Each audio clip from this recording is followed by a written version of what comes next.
Muy buenas tardes, muy buenas noches, perdón. Marco Alba, César Escobar.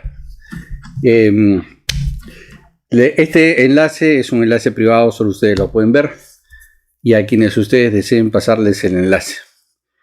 La idea es tratar un poco los temas o las preguntas que ustedes han hecho, porque están más o menos relacionadas. Entonces, ustedes se preguntan por qué estoy cuestionando tanto la teología. La teología que se nos ha enseñado, que es teología, como yo digo, un poco sarcásticamente, del siglo XVI, que en realidad es del siglo XIX o siglo XVIII, y se transfirió a los gringos, que a su vez nos la trajeron a nosotros en los 60 y en los 70, y de ahí se trasladó a las siguientes generaciones a través del CEPAP, donde en el caso de ustedes, por ejemplo, estudiaron ahí. Entonces, la pregunta que yo sé que normalmente uno se hace es ¿por qué cuestionar? Y voy a tratar de ser un poco breve, rápido, porque en realidad el tema es muy amplio. ¿Qué sucede? Que cuando viene la Reforma, y gracias a Dios que vino la Reforma, que Lutero tuvo el coraje de enfrentarse a la teología de su iglesia, que se venía propagando durante siglos, y dicho sea de paso, nadie se atrevía a cuestionar. Bueno, después de la Reforma, lo bueno es que los textos bíblicos en general fueron o estuvieron al alcance de todos. Entonces todos pudieron estudiar, leer, acceder a la Biblia. Y de esta manera nació muchas cosas. Pero, ahí viene el gran pero, a nadie se le ocurrió revisar las traducciones hacia atrás.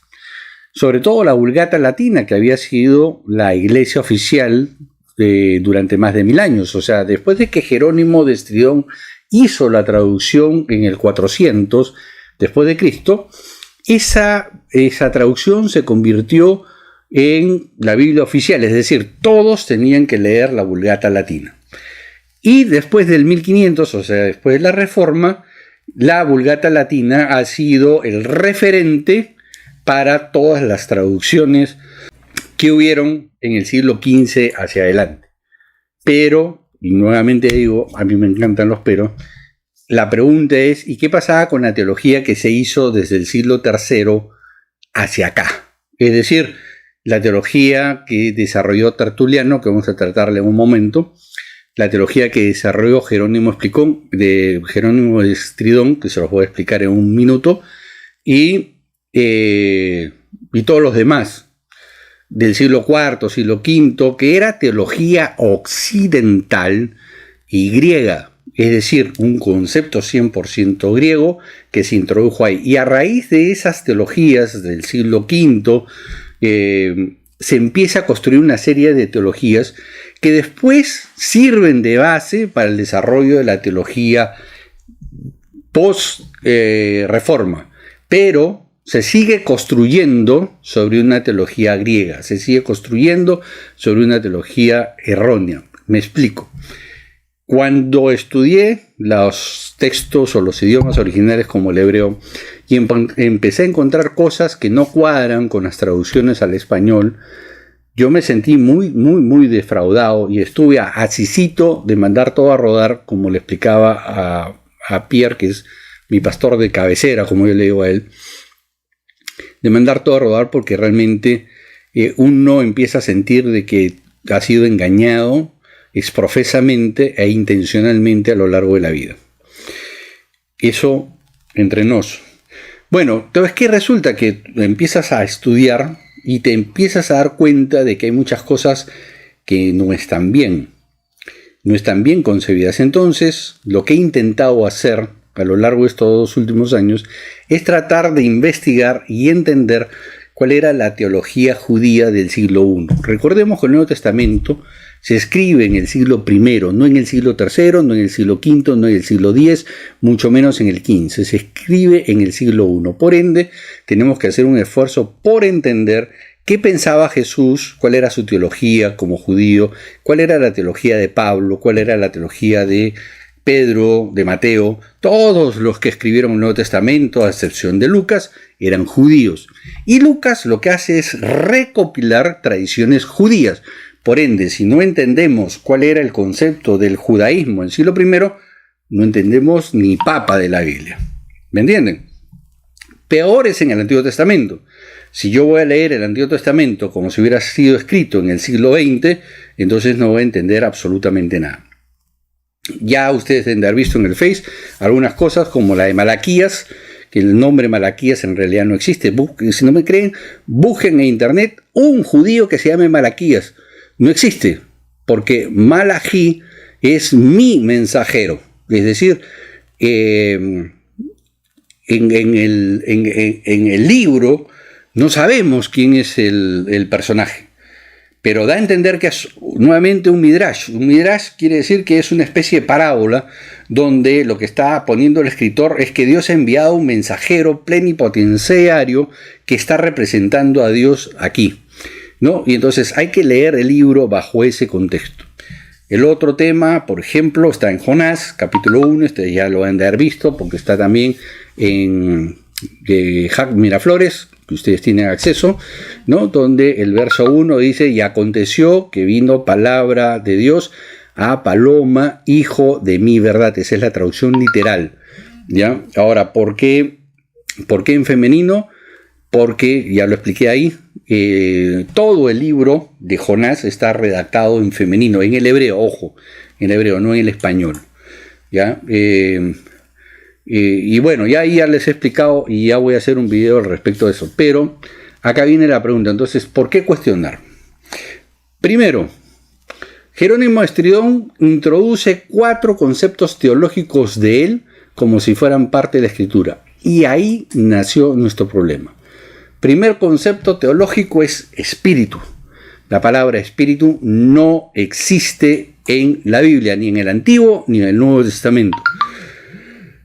La palabra que existe en el Antiguo es el ruach, que significa viento, y puede ser interpretado como aliento, de acuerdo al contexto del relato, al igual que en el griego que dice neuma, que también significa viento, y que también puede ser interpretado como aliento si uno lee el contexto del libro. Ustedes deben de haber llevado un curso, se llama neumatología, porque necesitas todo un curso para convencerte de que neuma y ruach significan espíritu. ¿Por qué? Porque espíritu es un concepto griego, no es un concepto judío. Ahora, voy a recapitular rápidamente este punto.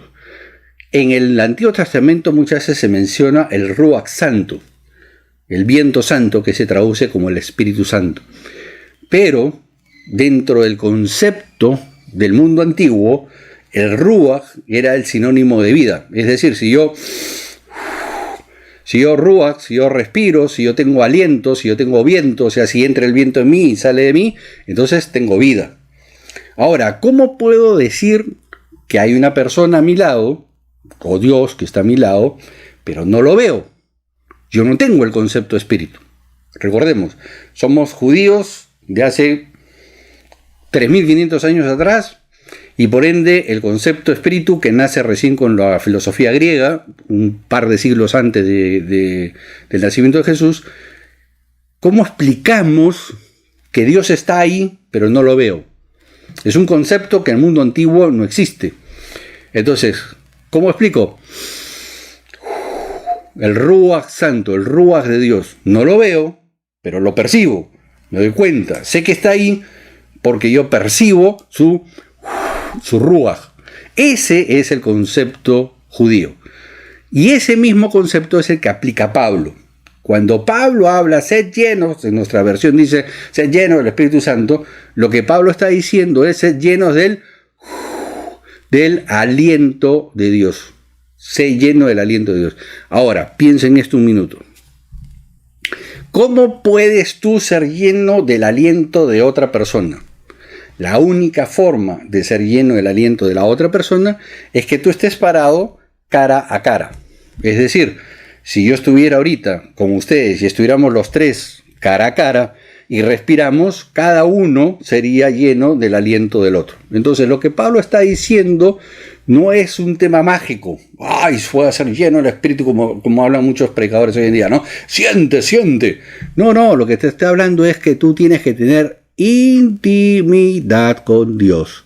Ser llenos del Espíritu Santo en el concepto judío tienes que tener intimidad, porque la única forma que seas lleno del aliento de Dios es que estés cara a cara con Dios. Entonces, esa es la teología judía. No está hablando de espíritu, no está hablando de nada etéreo, está hablando de algo bien concreto. Para el judío, Dios está presente aunque nosotros no lo veamos. ¿Y cómo nos damos cuenta que Dios está presente aunque no lo veamos? Porque percibimos su presencia, percibimos su ruach, su aliento, su viento. Cuando en Juan, y para esto hay que nuevamente estudiar la teología judía, cuando en Juan Jesús ya resucitado se sienta con sus discípulos y sopla sobre ellos, nuestra traducción dice, recibieron el Espíritu. Entonces ahí cabe la pregunta y se las dejo a ustedes. Entonces, ¿qué recibieron hechos los apóstoles? Si ya recibieron el Espíritu ahí.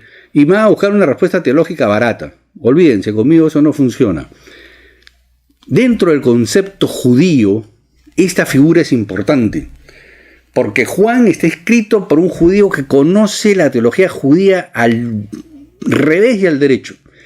Y arranca esta versión, dice así, que Jesús estaba sentado con sus discípulos y sopló sobre ellos. ¿Qué cosa? Ruach, sopló sobre ellos. Y dice que ellos recibieron el neuma, no dice espíritu, dice neuma, recibieron el viento, recibieron ¿qué cosa? El aliento, el soplido de Jesús. Ahora, ¿cuál es el mensaje teológico judío ahí? ¿Quién sopla vida en el Génesis? ¿Quién sopla? Dios. Lo que les está diciendo Jesús a sus discípulos ya resucitado es: yo he podido resucitar porque yo soy Dios. Yo soplo sobre ustedes la vida. Recordemos que en Juan se menciona constantemente que Jesús es la vida, que Jesús es el origen de todo, que Jesús es nuevamente el principio. Ese es un concepto 100% judío. Capítulo 1 del mismo Evangelio de Juan. El verbo estaba con Dios y bueno, la palabra no es verbo, la palabra que aparece en el griego es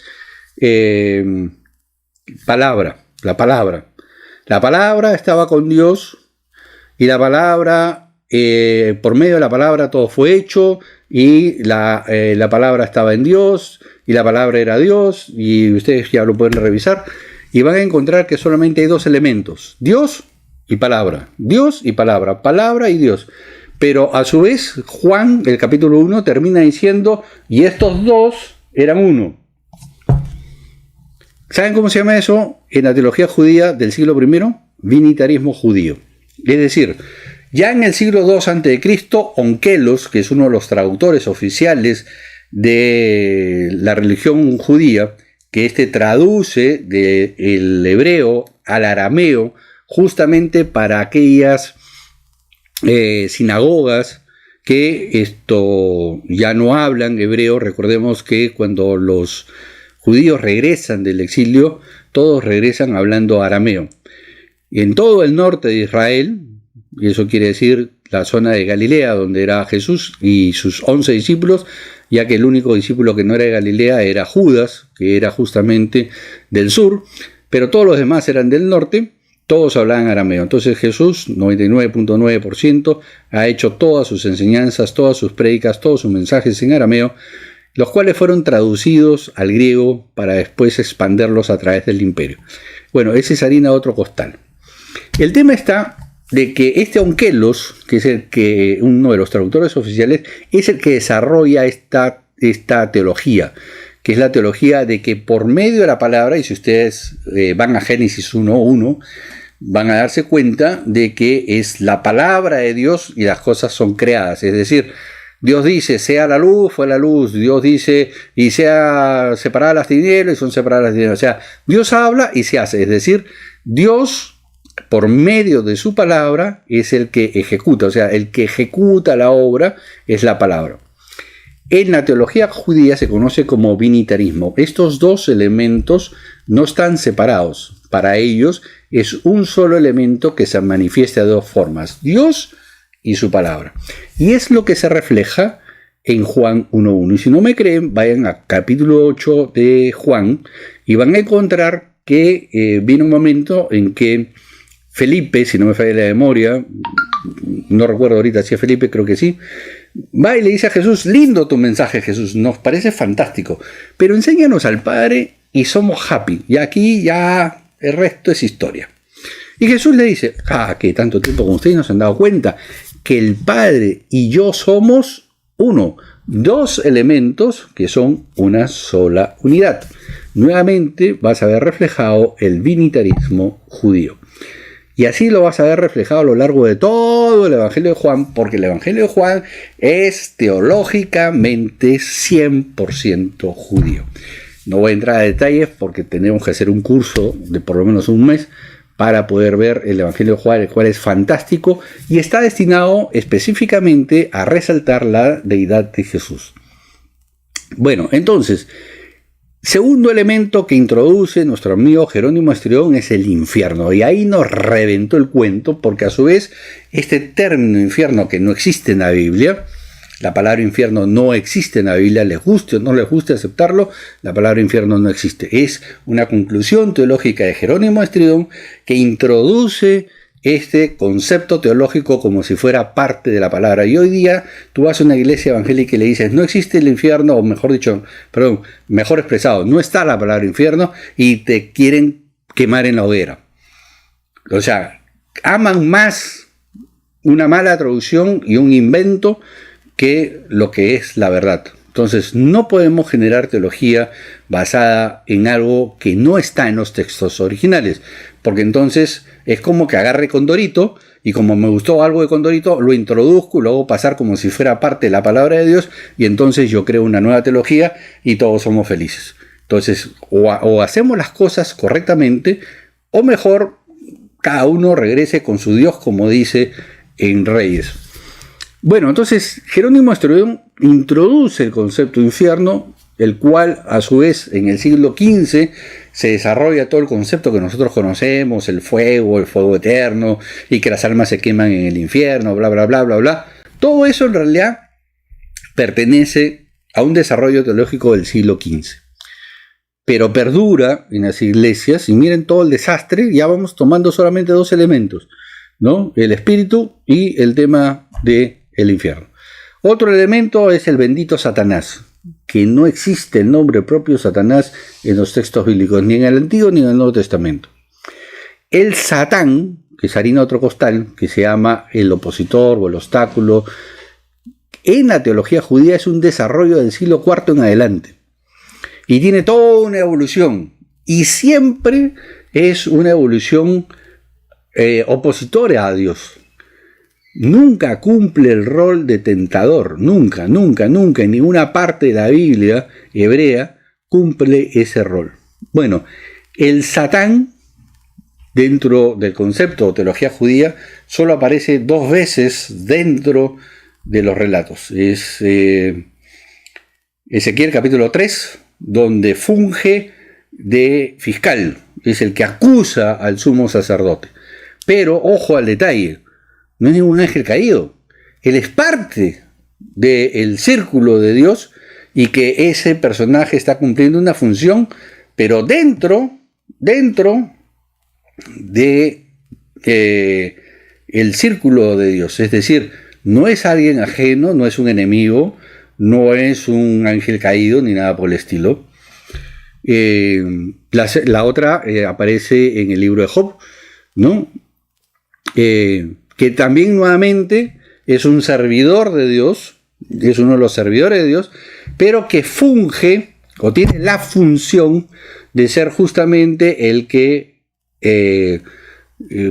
obstaculiza, es el encargado de estorbar, es el encargado de hacer el fregado de la corte, es el que friega en la corte, pero no es un tipo ajeno a la corte, es un tipo que es parte de la corte. Ahora, ustedes dirán: no, pero Lucifer es una pésima traducción, que Marco, dicho sea de paso, la aclaración te la estoy poniendo porque ahí citan Isaías, y realmente citar Isaías para Satanás realmente es un disparate, porque Isaías Es el que dice que el bien y el mal salen de Dios. Es el único que tiene un monoteísmo acérrimo porque no admite a ningún ser fuera de Dios. Bueno, ese es harina de otro costal. Entonces, este término Satanás, este personaje Satanás, es nefasto para la teología evangélica tradicional, porque siempre se pita meten todo Satanás, y Satanás tiene la culpa, y Satanás para acá, y como dicen algunos opositores a las iglesias, Satanás es más importante que Dios en muchas iglesias, porque del 80% del discurso, de la prédica en muchas iglesias pentecostales es Satanás y Dios es solamente un adorno dentro del relato.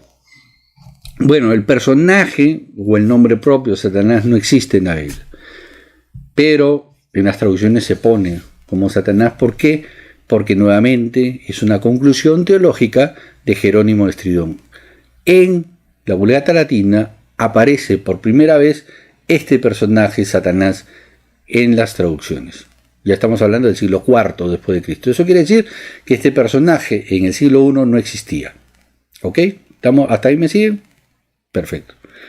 Entonces ya tenemos tres elementos. Tenemos el infierno, el espíritu y el bendito Satanás, que no existen en los términos o en las escrituras. Y hay un cuarto concepto teológico que introduce Jerónimo de Estridón, que se llama pecado. En la Biblia existen hasta 4 términos para las faltas. En el Antiguo Testamento existe el concepto de hatá, que es una falta que se puede restituir. Existe el abón, que vendría a calzar con el concepto de pecado, que es decir, la falta que no tiene perdón, y es la falta que conlleva muerte. Y el tercero es pará, si no me falla la memoria, que es también una falta contra los edictos reales, contra los edictos del Estado, que también conllevan una pena capital. En el Nuevo Testamento se usa la palabra amartía. Amartía es el equivalente a hatá, es decir, es una falta que se puede restituir o que se puede cubrir. En los relatos del Nuevo Testamento, por ejemplo, podemos ver que Jesús cena con Zaqueo, le dice: Zaqueo, baja, tengo que cenar. Ustedes conocen la historia. Y le dice: Zaqueo, tengo que cenar contigo. Bueno, le empieza a decir alguna serie de cosas, no sabemos cuáles, no están en los evangelios. Lo que sí sabemos es que a mitad de la charla se levanta Zaqueo y dice: si a alguien he defraudado, le devolveré por 4. Y entonces ahí muestra lo que se llama un tikkun, es justamente la restitución al hatá. Cuando tú cometías una falta de hatá, entonces tú restituías. Ese acto de restituir es un tikkun. Y eso lo vemos claramente reflejado en el concepto de Zaqueo. En el caso de, por ejemplo, en el Evangelio de Juan, cuando traen a la dama que ha sido encontrada en adulterio, el concepto ahí es el abón. Ahora, la traducción nos quitó todo el encanto del relato, porque dice que la traen a una mujer que ha sido encontrada en pecado, ¿no? Pero, y Jesús le dice: a cualquiera de ustedes que esté libre de pecado, tire la primera piedra. Y recordemos que habían de grandes a chiquitos. Pero ahí viene el detalle, la enseñanza que nos ha robado la mala traducción. Lo más probable es que ella, porque se habla de la ley de Moisés en el relato, entonces es 99.9% de probabilidad que la palabra original haya sido abón, es decir, esta mujer ha cometido un abón, una falta cuya pena es una pena capital. Por eso es que ellos hacen énfasis en la ley de Moisés. Entonces, a lo cual Jesús replica y dice: cualquiera de ustedes que esté libre de pecado, dice. Pero si él hubiera dicho abón, cualquiera de ustedes que esté libre de abón, los más pequeños le hubieran tirado la primera. Porque recuerden que lo que dijo Jesús: aquel que esté libre de pecado, tire la primera piedra. Después todos los demás tiren todo lo que quieran. Pero el primero que tiene que tirar es aquel que esté libre de falta. Si Jesús hubiera dicho: aquellos que estén libres de un abón, los chibolos, los adolescentes que estaban ahí presentes, hubieran tirado la primera piedra. Porque ellos no hubieran, ellos estarían libres de un abón. Pero Jesús lo que ha dicho es justamente quien esté libre de un jatá. Un jatá es una falta menor, te pisé un callo, no te saludé en la mañana. Cualquier falta menor es un jatá.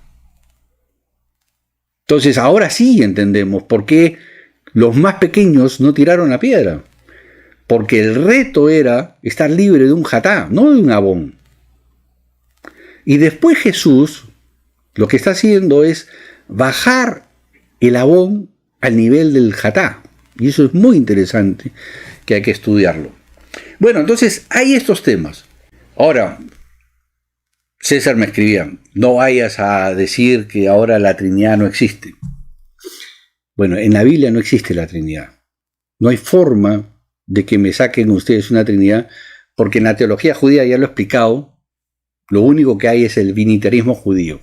Y el binitarismo judío ni siquiera habla de dos personas independientes, habla de una sola persona que es Dios. Para el judío del primer siglo, Jesús era el Dios encarnado, que es lo que explica Filipenses, dicho sea de paso. Pablo es judío, Pablo tenía ese concepto teológico. Jesús es el Dios encarnado, Jesús mismo lo dice.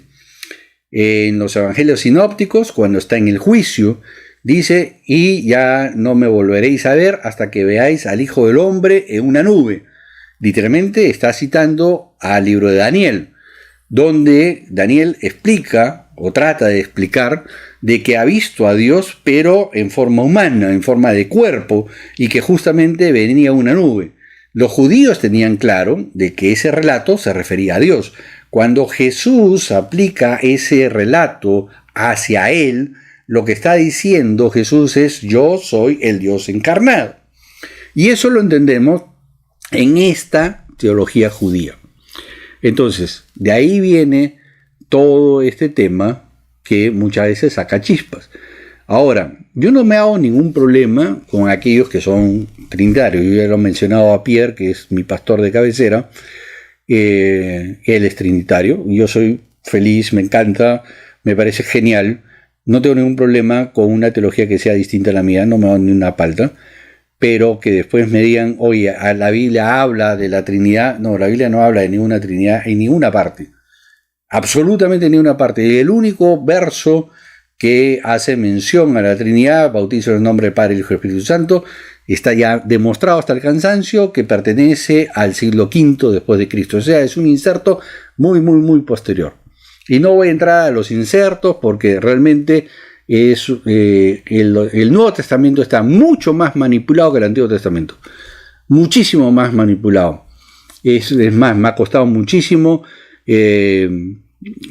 más o menos tener una idea bastante concreta qué cosa es y qué cosa no es. Regresemos un ratito a la Trinidad. A todos nos enseñaron que Génesis 1:27 habla de la Trinidad. Hagamos al hombre a nuestra imagen semejante. Ahí está la Trinidad, nos dicen. Claro, si alumbras el texto con tu teología del siglo XXI, la Biblia dice lo que te da la gana. Pero el texto en hebreo dice: unos dioses dijeron, hagamos a la humanidad a nuestra imagen y semejanza,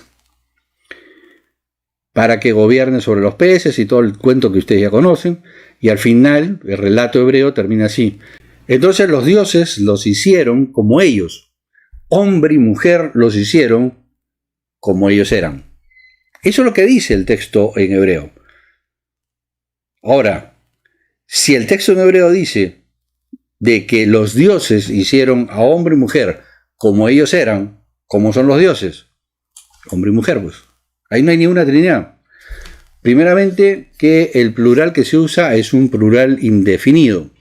No es un plural como en el caso del binitarismo judío, que se usa un aim. Un aim significa dos, pero que pertenecen a un mismo elemento. Por ejemplo, yad es mano. Yadim son manos, varias manos. 2, 3, 4, 5 manos. Yadaim son par de manos, pero mis manos. Yadaim son dos manos, pero que son mías. Son dos elementos, pero pertenecen a un solo cuerpo, a un solo elemento. Es el mismo concepto cuando habla de que se creó los cielos cuando se usa cielos en Génesis 1, también se usa el plural de par, ¿no? Con la terminación aim. Porque el concepto en Génesis 1, la raquilla, es una cúpula, y entonces los cielos es el cielo debajo de la raquilla, o sea, debajo de la cúpula, y el cielo encima, pero es un solo elemento, pero hay dos elementos. Bueno, entonces, eso es lo que me ha llevado a cuestionar. Ahora, viene la pregunta. ¿Por qué la mayoría de los que estudia ciencias bíblicas y descubre todos estos temas termina siendo agnóstico o ateo?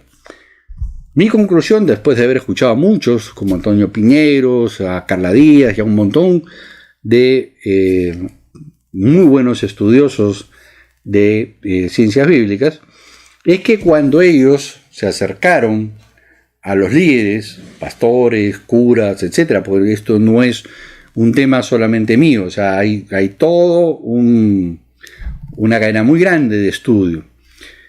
Es que estos líderes no han querido cambiar. Han dicho, no, ¿cómo vamos a revisar la teología? No, Moisés estuvo en el desierto y acá no hay nada que refutar, el Espíritu Santo, el Hijo, la Trinidad, bla, bla, bla, bla.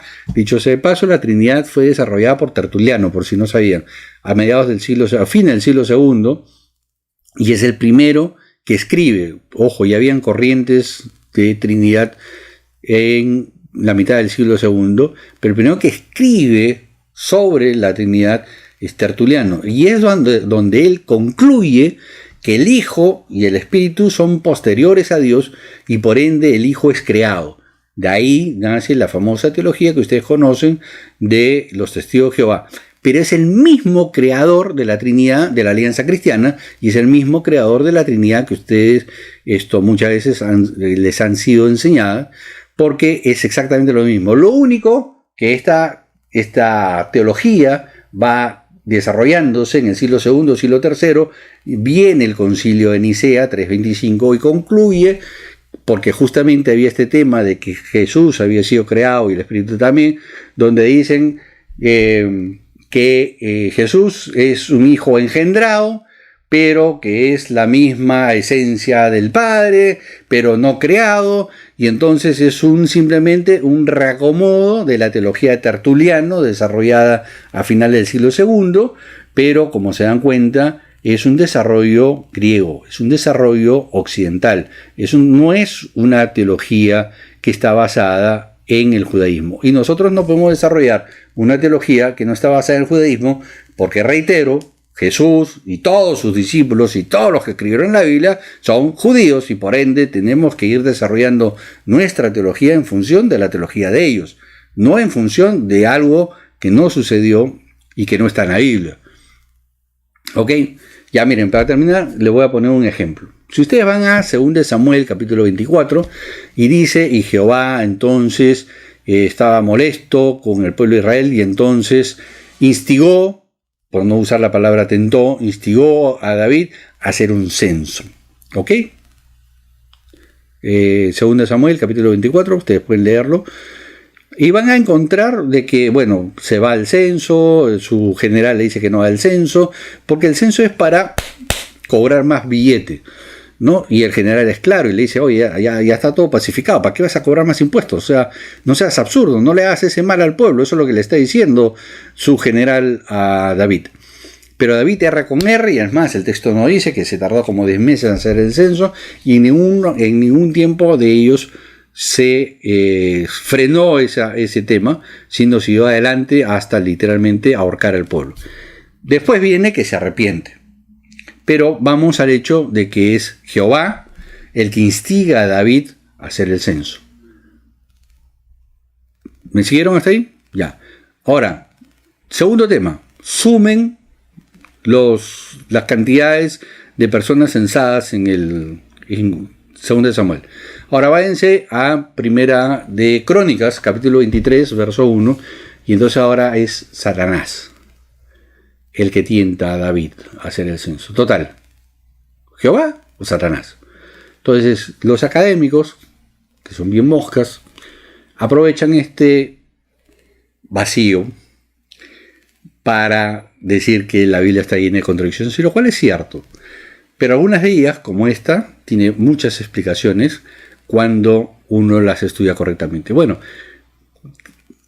dos cosas. Van a ver que el censo de 2 de Samuel no calza con el censo de Crónicas. Primer detalle. Y eso es importante, porque no calza por más de 500.000 de personas. Segundo detalle. El texto en hebreo dice que Satán se levantó contra Israel, pero Satán significa opositor. Es decir, que un oponente se levanta contra Israel y entonces eso hace que David tenga que hacer un censo, porque si hay alguien que se levanta contra nosotros, es decir, el texto lo que nos está diciendo es que hay un ejército, alguien, un rey, no dice quién, se levanta contra Israel, entonces vamos a estar en guerra. Y para estar en guerra hay que pagar al ejército, pues. Tenemos que juntar plata porque tenemos que comprar municiones, hay que comprar raciones, comprar espadas, escudos, eso cuesta dinero. Entonces hay que hacer un censo, porque se ha levantado un opositor a Israel. Se ha levantado un gobernante, un rey, no nos da detalles, pero eso es exactamente lo que dice Crónicas. Ahora, miren el detalle. Ya, ahí ya tienen la explicación que no es ningún Satanás, es simplemente un opositor, y eso obliga a David a hacer un censo para poder combatir a este adversario. Pero observen el detalle. En ambos relatos se trata de eximir de responsabilidad a David. En el primer caso le echan la culpa a Dios. En el segundo caso es culpa de un enemigo, un X, que se levantó contra Israel y eso obligó a David a hacer un censo, a imponer más impuestos, un buen romance.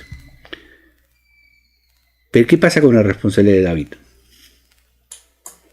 Porque en ambos casos se arrepiente, en ambos relatos se arrepiente. Eso quiere decir que ese censo no era necesario. Eso quiere decir que esos impuestos adicionales que se le impuso al pueblo no eran necesarios. Pero si ustedes se ponen a meditar, ambos relatos están tratando de eximir la responsabilidad de David. Hay que pensar en esos detalles.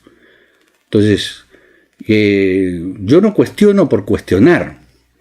Tampoco busco deslegitimizar la Biblia. La Biblia tiene un valor incalculable. Como siempre lo digo, Dios ha puesto demasiada información en la Biblia. La cantidad de información que hay en tan pocas páginas a mí siempre me impresiona. Es algo que a mí no me deja de sorprender. Pero bueno, no los quiero aburrir más porque ha sido larga este tema, pero les he dado algunas cosas, el por qué cuestiono tanto y por qué exijo que se revisen las cosas, porque no es que yo creo, yo pienso, a mí me parece. No, estamos hablando de cosas que están en el texto.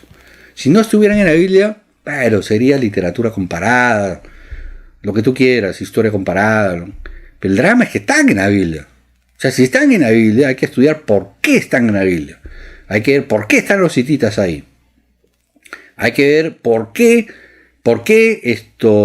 está las deidades egipcias, que eso lo podemos ver en Reyes, claramente, con Salomón, con Ezequiel. O sea, hay un montón de información que lamentablemente en las traducciones se tragan. ¿Por qué los hijos de Saúl, por ejemplo, todos los hijos de Saúl en hebreo tienen la partícula eufórica Baal, que es el dios Baal? ¿Por qué la mitad de los hijos de David tienen la partícula eufórica Baal? Claro, en español ya no se ve. Pero hay que ver por qué. Hay que ver, o sea, hay que encontrar el porqué. Entonces, el porqué que he encontrado es bastante simple. Hay una evolución teológica del pueblo de Israel desde el politeísmo total hasta el monoteísmo postexílico. Yo les aseguro a ustedes que igual que yo tienen más o menos 40 o 50 años en la fe, y yo les puedo garantizar, sin haber conversado personalmente con ustedes, que el día de hoy ustedes no piensan exactamente igual que pensaban hace 40 años de Dios. porque han ido madurando, han ido conociendo a Dios, han ido estudiando, han ido reflexionando, y el concepto que tienen hoy día ustedes de Dios es diferente al concepto que tenían de Dios el día que se convirtieron. Bueno, es exactamente lo que sucede en el Antiguo Testamento, solo que contado largo como cuello de jirafa. Entonces, eso es lo que tenemos que ver, eso es lo que tenemos que estudiar, y tenemos que dejar la teología barata, esa teología que ha hecho tanto daño a la gente. Ya es tiempo de hacerlo. ¿Saben por qué los chicos, y con esto termino, saben por qué los chicos que están en las iglesias, que nosotros, los que estuvimos en Alianza, como ustedes, en la cuadra 11 y en la cuadra 17, por qué los chicos cuando entraron a las universidades, la gran mayoría ya no va a las iglesias? Y hablo de gente de nuestra generación, como los Suito, como la hija de Cueva, Elena, y otros más que ustedes conocen, es porque cuando llegan a la universidad, esta teología barata de las iglesias se cae. Se cae y se cae peor que las Torres Gemelas el día del 7-11, del 9-11. Porque cuando yo enseño mal, no le doy piso para que sustente su fe más adelante. Hay muchísimos hijos de evangélicos que cuando llegan a las universidades, llegan a la adolescencia o ya entran a la universidad y se independizan, nunca más vuelven a pisar una iglesia. ¿Saben por qué? Porque los argumentos de las ciencias bíblicas son irrefutables. ¿Y saben por qué? Porque están en la Biblia. Y ese es el drama, están en la Biblia. Pero como son todos estos descubrimientos de tan solo 100 años para acá, no están consideradas en la teología que se nos enseñó. No están consideradas en las teologías. Entonces a nosotros se nos enseñó un Moisés en el desierto y que desciende fuego del cielo y bla, bla, bla, bla, bla. Entonces cuando tú llegas a la universidad y por ejemplo te enseñan en las universidades europeas, en casi todas las universidades europeas, como parte de cultura general del primer año, te enseñan una introducción al Antiguo Testamento. Pero no en forma teológica, ni tampoco en forma confesional. Te la enseñan académicamente. Y entonces el chico que viene pensando que Jonás estuvo en la ballena y que Moisés estuvo en el desierto y que entonces descendió fuego del cielo y bla, bla, bla, bla, bla, bla, y le sacan los textos de acá y les empiezan a enseñar y a decir, oye, pero ¿qué pasa con la mitología de Leviatán y Rahab, que está en la Biblia, dicho sea de paso? Y son indispensables para entender el relato de Jonás. Y entonces le enseñan a los chicos estos temas, y entonces toda su teología barata de Jonás en la ballena y Moisés caminando en el desierto y 40 años en el desierto, sin ninguna evidencia absolutamente de nada. Entonces el chico dice, me mintieron, pucha, mejor no le digo nada al viejo o a mi vieja, dependiendo del caso. Y se dan cuenta de que, por ejemplo, lo que ya les he explicado, que Satanás, espíritu, infierno, no están en la Biblia. Y entonces ellos dicen, como adolescentes, como jóvenes, pucha, me mintieron, me engañaron. Y muchas veces no se lo dicen a los padres porque aman a sus viejos, aman a sus papás. Y entonces no le va a decir, papá, me mentiste, me llevaste a la iglesia y me hiciste creer en Jonás y la ballena y cosas por el estilo. Entonces, si nosotros, que somos más antiguos, no corregimos estas cosas, el futuro de la iglesia está condenada a desaparecer. Ya desapareció en Europa. O sea, las pocas iglesias que quedan son iglesias latinas, principalmente en España, y que son profundamente religiosas, donde el tema de compromiso con Dios no existe. En Estados Unidos, las iglesias anglo, ya casi todas han desaparecido. Ustedes viven, César vive en Estados Unidos, y él puede saber de que la mayoría de las iglesias grandes son latinas. Las grandes iglesias anglo han desaparecido o están desapareciendo. Y es por este mismo tema. O sea, en las universidades de Estados Unidos también ya se está enseñando ciencias bíblicas. Ahora, todos los días nacen nuevos canales en YouTube sobre ciencias bíblicas. Algunos muy buenos, otros más o menos, otros una porquería. Porque los veo todos, que es parte de mi investigación. Pero lo que voy es que las ciencias bíblicas, con Biblia en mano, te demuestran que la teología del siglo XVI es un disparate. Entonces, si nosotros insistimos en enseñar teología del siglo XVI, lo único que estamos haciendo es contribuir a que la Iglesia esté camino a la desaparición. Y esa sí es una responsabilidad nuestra. Y esa es mi responsabilidad. Y esa es la razón por la cual ustedes han visto la mayoría de mis posts son bastante complicados. Y yo les digo una cosa, entre nos, la mayoría que me contesta, que son de la Alianza, me contestan pavadas, perdón la expresión, pero me contestan pavadas. Me recitan cosas que dijo el pastor, pero sustento bíblico, sustento histórico, cero. Tú les hablas del tema del espíritu y te dicen, no, es que el espíritu me orienta, el espíritu me dice, y la Biblia dice que el espíritu... Pero perdón, el texto original, o el texto en el idioma original, habla de espíritu. Entonces, esa persona está repitiendo una teología que no existe. Si me hablas del infierno, como lo planteó Jerónimo Estridón y como se nos enseñó a nosotros, entonces, perdón, pero me estás hablando de algo que no existe. Entonces, cuando tú llegas a la ciencia bíblica y te das cuenta de que el concepto infierno es un desarrollo teológico basado en una palabra que no existe en el texto, ¿qué te queda a ti como oyente, como espectador, pensar? Estos tipos son unos fanáticos. Por eso es que muchas veces se tilda a los evangélicos de fanáticos, porque no piensan. Y por eso la última vez que publiqué un artículo que decía que las iglesias son tierra fértil para los comunistas, porque el comunista necesita personas que no piensen, que no pregunten, que no se opongan y que sigan todo como corderitos. Es exactamente lo que pasa en la iglesia. Pobre de aquel que diga algo en contra del pastor, en el sentido teológico, lo votan de la congregación. Entonces, los que se quedaron, ya no dicen nada. De repente me votan. ¿No? Malo que bueno, me siento bien acá, ¿no?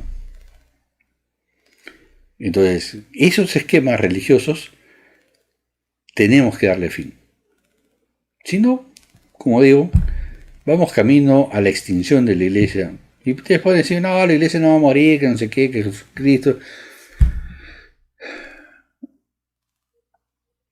Pero sí, o sea, si no hay sustento, si no hay una posición que evidencie nuestras creencias, eso es lo que pasa. Y ustedes me dirán, ¿y entonces tú por qué Manuel sigue siendo cristiano? Sencillo. Y con esto sí les prometo que termino. Piensen bien en esto. Lucas capítulo 7. Juan el Bautista, que había bautizado a Jesús, que dijo, he aquí el Cordero de Dios que quita el pecado del mundo. Ese mismo que dijo que yo no soy digno de desatar la correa de su calzado. Ese mismo que se negaba a bautizar a Jesús porque decía que Jesús era más que él y que él tendría en todo caso que ser bautizado por Jesús. Ese mismo. Y en el capítulo 7 de Lucas manda a sus discípulos a preguntarle a Jesús si realmente era el Mesías o había que esperar a otro. Muchos cristianos hoy en día están en ese punto, por todo lo que acabo de explicar. Y entonces Jesús, lo que a mí me sorprende es la respuesta de Jesús, que no fue ni sí ni no, porque bastaba decirle sí, soy yo, vayan y díganle que sí, que soy el Mesías, y se acababa el pastel. Él sienta a los discípulos, lean todo el relato, hace una serie de milagros, los manda de regreso, y entonces le dice Jesús a los discípulos, Juan Bautista, vayan y díganle, los cojos ven, los ciegos ven, perdón, los cojos caminan, los leprosos son limpiados, los muertos resucitan. Dicho ese paso, también le está citando Isaías, tal como citó Juan el Bautista el día del bautizo de Jesús, que estaba citando Isaías. Pero ahí lo interesante, Jesús no dijo ni sí ni no. Le mandó las evidencias a Juan el Bautista, y lo que le dijo literalmente a los discípulos de Juan el Bautista: dejen que Juan el Bautista decida si soy o no soy el Mesías. Dios en ninguna parte de la Biblia muestra que Él es Dios. O sea, hay muchos cristianos que tratan de creer en ciertas excavaciones arqueológicas que han sido falsas, porque necesitan tener cierta evidencia para sustentar su fe. Pero la fe no necesita ni requiere de evidencias. Entonces, yo tengo suficientes evidencias circunstanciales, como digo, y César va a entender esto mejor que Marcos y yo, porque él vive en Estados Unidos, y él sabe de que allá hay lo que se denomina evidencia circunstancial. O sea, son evidencias, pero no son determinantes. Entonces, cuando hay un juicio en Estados Unidos, se pone un jurado. Y entonces el fiscal expone ciertas evidencias y el abogado defensor expone determinadas evidencias. Y entonces el jurado ve las evidencias de uno y otro lado y llega a un veredicto. Y ese veredicto se respeta. En la vida cristiana es exactamente igual. Y tengo una serie de evidencias que yo no puedo decir que porque estas evidencias existen, entonces Jesús es el Hijo de Dios. Pero tengo suficiente evidencia que me dice que efectivamente Dios se encarnó en Jesús, porque las evidencias que tengo para mí son irrefutables. Probablemente con esas mismas evidencias otra persona llegue exactamente a lo contrario, tal como ocurre en la figura de lo que acabamos de comentar del juicio, que ante las evidencias un jurado puede definir por esta y otro jurado puede definir por esta, con las mismas evidencias. Bueno, no los aburro más, pero de eso se trata un poco. De alguna manera nosotros crecimos juntos allá por los 80 y ambos han demostrado interés en saber por qué pienso así, por qué estoy haciendo así, y entonces yo les invoco a lo mismo. Piensen o intenten pensar como judíos. Para que ustedes se den cuenta qué importante es esto, busquen Mateo capítulo 26, verso 58, cuando Pedro se sentó a ver el fin. Y dice literalmente, y Pedro se sentó a ver el fin. Ahora explíquemelo. Si no sabes cómo piensa un judío, no me lo vas a explicar ni en 100 años.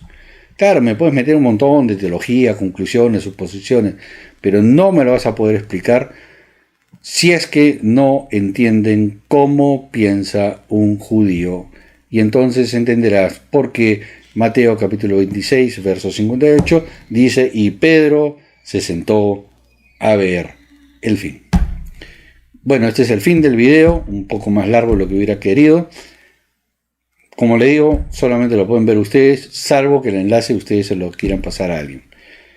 Dios los bendiga, y de todas maneras, cualquier pregunta, ustedes tienen mi WhatsApp, me las pueden hacer por WhatsApp, por el Face, por aquí mismo, porque el enlace les permite también escribir comentarios. Bueno, anyway, Marquitos, ya te hice un audio un poco largo, pero sí, el relato de lo que me ha pasado sí está en la Biblia. Es un relato post-exílico, porque el concepto de ángeles, como lo conocemos hoy en día, llega a Israel recién después de la influencia persa. La influencia persa, que es posterior a Babilonia, recuerden, los judíos son llevados por Babilonia, en el camino Persia conquista Babilonia, y ahí es donde ingresa el concepto del monoteísmo dentro de la cultura hebrea, y ahí nace el famoso Satán. no les cuento más. Son largas investigaciones, harta lectura, leer muchas cosas, leer la Biblia en los idiomas originales, y eso cambia bastante de la perspectiva de uno. Leerlo en idioma original es quizás la joya más grande que Dios me ha regalado. Anyway, como dicen, toda traducción es una interpretación, y sobre todo en el hebreo antiguo, porque como ruach, por ejemplo, ruach puede ser viento, puede ser aliento. Y cómo sé que es aliento o viento, eso dependerá del contexto, pero puede haber un traductor que diga, no, acá no es aliento, es viento, y otro diga, no, acá es viento, no es aliento. Anyway, lo que sí les puedo garantizar es de que el Satanás, como se nos ha enseñado en la Biblia, no existe, ni en el Nuevo Testamento tampoco. Es una conclusión teológica de nuestro buen amigo Jerónimo de Estridón, y nos reventó todo el tema. Y lo que más me sorprende es que en 500 años de reforma nadie lo había observado. Eso sí me sorprende. Bueno, chicos, he respondido a algunas de sus inquietudes. Probablemente ahora tengan más preguntas que respuestas, así que si gustan, yo estoy a su entera disposición. Yo soy feliz con pensamientos diversos al mío. ¿Saben cuándo va a existir una iglesia que se acerque al primer siglo? Cuando un pentecostal se pueda sentar al costado de un presbiteriano, de uno ortodoxo, y que todos alaben al mismo Dios y no se estén cuestionando por sus teologías. El día que logremos eso en nuestras iglesias, donde alguien pueda decir, pastor, a mí no me cuadra su historia sobre el Espíritu Santo, yo creo que es el aliento, yo creo que está Dios aquí, y que el pastor no lo vote en la congregación, ese día tendremos una iglesia como la del siglo I, donde principalmente y lo que primaba era el amor unos por otros, y no la teología, no la sana doctrina, que no tienen ni idea tampoco. Pero bueno, anyway, cada loco con su tema. Por eso yo les digo, yo no me preocupo ni me hago paltas. Tengo muchos amigos que son trinitarios y yo feliz. Yo respeto su posición teológica, tiene su conclusión. Dicho sea de paso, hay muchas formas de ver la Trinidad dentro de la teología judía. Es más, y ha habido más de un judío que ha propuesto un tema trinitario, y no estoy hablando de Dios, Padre, Hijo, Espíritu Santo, y les explico por qué. Porque en la cultura hebrea el 1 está asignado a Dios, o sea, el valor numérico 1, el Aleph, es siempre referido a Dios. Sin embargo, el número 3, es un número referido a la divinidad,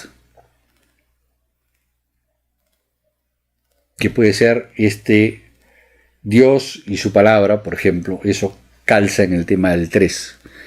Y siempre en el desarrollo teológico judío, el 3 redondea la figura de Dios, de la deidad, por así decirlo.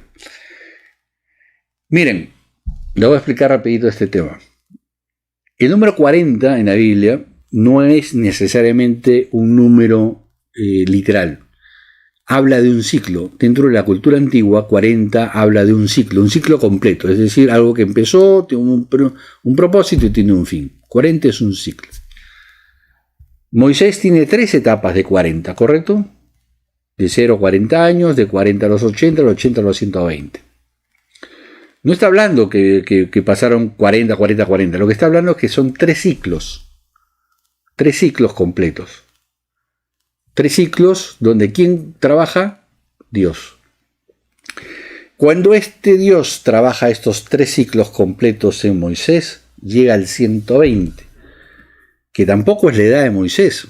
Acá viene otro concepto judío, porque el concepto judío dice Y mi espíritu o mi ruach, mi aliento, mi presencia, yo Dios no voy a contender con el hombre por siempre. Y será su tiempo 120. Después de esos 120 va a volver a tener paz conmigo. Entonces, el concepto judío dentro de la figura literaria de Moisés es tres ciclos completos que lo llevan a tener la paz con Dios.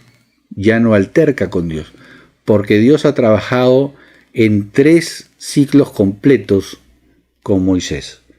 Es una enseñanza teológica judía, 100%. No tiene nada que ver con fechas, ni con edades, ni con tiempos.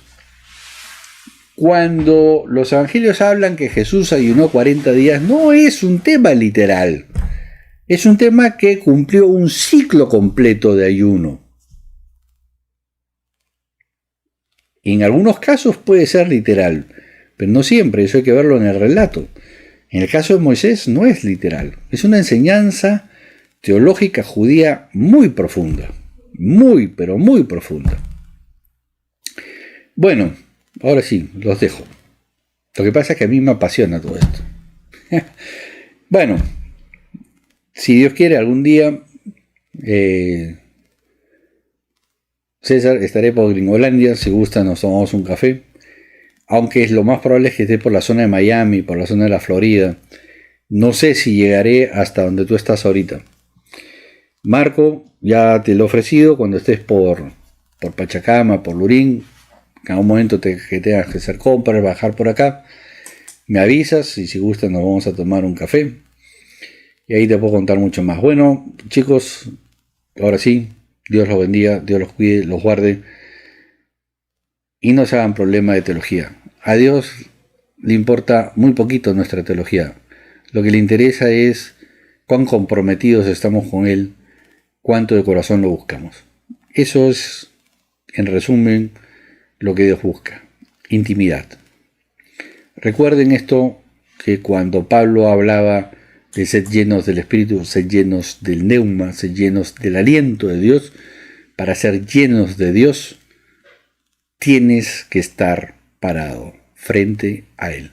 No hay otra forma de ser lleno de Dios. Ese es el concepto de la teología judía del siglo I. Dios los bendiga. Bye bye.